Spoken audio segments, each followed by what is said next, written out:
বরিশাল নগরীর ২৩ নং ওয়ার্ডের দরগাবাড়ি পুল এলাকায় ভয়াবহ বিস্ফোরণের ঘটনা ঘটে। এতে দুজন অগ্নিদগ্ধ হয়ে আহত হওয়া ছাড়াও একটি বহুতল ভবনের নিচতলা ঝুঁকিপূর্ণভাবে ক্ষতিগ্রস্ত হয়। তবে বিস্ফোরণটি কিসের মাধ্যমে হয়েছিল তা নিয়ে অনেকেই অনেক ধরনের মন্তব্য করেছে। মাত্র পাওয়া খবরে আমরা জানতে পারি, বরিশাল ভারপ্রাপ্ত কর্মকর্তা মামুনুর রশিদ পরিস্থিতির জটিলতা বিবেচনায় সেখানে ছুটে গিয়েছেন। এই বিস্ফোরণের কারণ হিসেবে তিনি উল্লেখ করেন, আজ সকালে দরগাবাড়ি এলাকায় একটা সংবাদ ছিল যে রান্নাঘরের গ্যাস সিলিন্ডার লিকেজে বড় ধরনের একটা বিস্ফোরণের ঘটনা ঘটেছে। তাৎক্ষণিক আমি আমার অফিসারদের প্রেরণ করেছি, এখানে অফিসাররা গিয়েছে, আমিও এখানে গিয়েছিলাম। যার পরে দেখেছি যে রান্নাঘর সহ আশপাশের রুমগুলোর কিছু ফার্নিচার, ব্যবহার্য জিনিসপত্র এগুলো ক্ষতিগ্রস্ত এবং দরজা ভেঙে পড়ে গেছে, জানালার গ্লাস ভেঙে গেছে, পাশের ফ্ল্যাটের জানালার গ্লাস ফেটে গেছে, ভেঙে পড়ে গেছে, এরকম ঘটনা। তা আমরা খোঁজখবর নিলাম এবং এখানে যে ফায়ার সার্ভিসের কর্মীরা আসছিলেন, অফিসাররা আসছিলেন, তাদের সঙ্গে ফোনে কথা বললাম আমি। তা আমি বললাম যে আমার কাছে মনে হচ্ছে সে গ্যাসের এত বড় এই ভাঙচুরের ঘটনা ঘটতে পারে কিনা, জানলা টানলা ভেঙে পড়ে গেছে এরকম।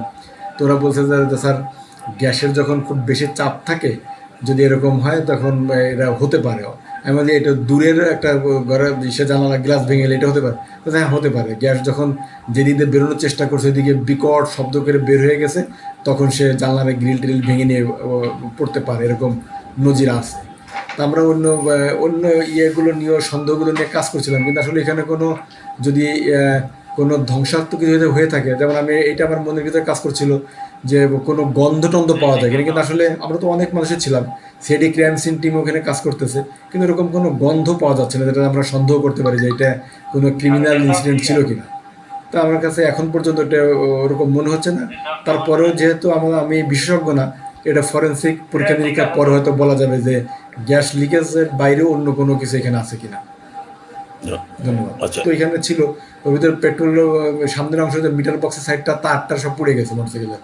আর একটা গ্যাস সিলিন্ডারের উপরে আপনার এই যে কাভার নেই, এখন ওইটাই কি লিকেজ হয়েছে কিনা এটা আসলে ওই, যেহেতু দুইজন মানুষ, দুইজনই দগ্ধ হয়েছে, বাড়িতে এখন অন্য কোনো লোক নেই, গৃহিণী থাকলে হয়তো বলতে পারতো যে এই কোন সিলিন্ডারটা লিকেজ হয়েছে বা উনি জানে কিনা।